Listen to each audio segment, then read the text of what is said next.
Beyond wear layer thickness, what are 2 or 3 numbers on a product sheet that a serious buyer should actually be paying attention to?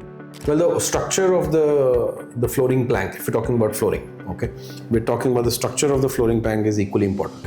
What is above, of course, if you are going for oak or walnut or teak, for example, and majority is oak as we discussed. So you've decided on your oak, you've decided on the cut, you've decided on the grading, depending on the vibe that you want to create and all that. You've decided on the wear layer thickness. But see, this is going to rest on the substrate, which is the bottom part of your flooring element. How the interaction occurs between the top layer and the substrate is a key point of consideration, right?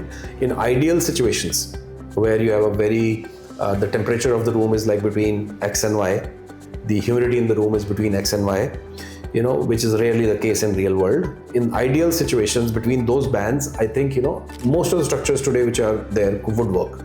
But when you're really looking for a top result, a beautiful, looking floor, which is going to stay beautiful for a long period of time, you really need to pay attention on the structure itself, what's beneath. Each of the substructure have a different impact and work as a different system, so that's very crucial. Aside of that, I would also look at the chemical interventions, like what's going inside, what are the kind of glues that are being used, like how do they impact, what is the emission, how are they going to kind of impact the indoor air. That's important. Another thing that is very crucial is the installation system. I think that is not paid enough attention on. Personally, I think making or getting the wood floor is the easier part. Not making it, like when you're working with factories who are really deep experiences, they've refined the art. So if you're kind of importing the product, it's easy to work with a good factory and get a reasonably good quality product, not a problem. But then what happens is that once the product comes in and when is this installed, it's a completely different thing then. Your floor is going to now interact with the environment where it is going to be put in. So really having somebody who really understands how the whole ecosystem works is crucial. So these are the important points that a customer should pay attention to. FSC, PEFC, responsibly sourced, the marketing has gone a bit blurry. How does a buyer actually check that the claim is real? See, sustainability is an important factor.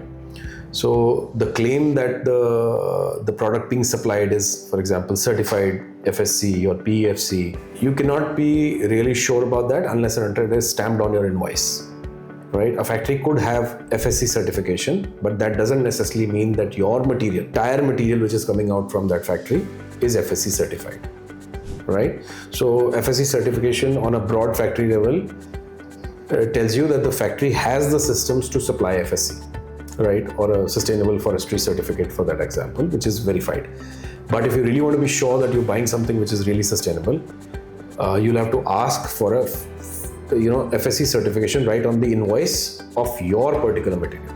So most vendors would not have that, and rightly so, not because they don't want to sell good materials. It's just because that the market sometimes is not prepared to pay the premium for this certification. The certification itself has a cost, right? Really ensuring that the wood that is coming from sustainable forest requires a lot of work from these third-party certifying agencies. So they are really tracking the forest, they're checking what exactly the forest owner is doing, how is the entire ecosystem working, how did that material come and has been segregated inside the factory, how that has been put, so what percentage has been put. All that work requires, adds to the cost. So the answer is that if you're really serious about the sustainability claim, ask your vendor to supply your product with an FSC certification on the invoice, and this has to be backed by the FSC certification on the invoice from wherever they're buying it from.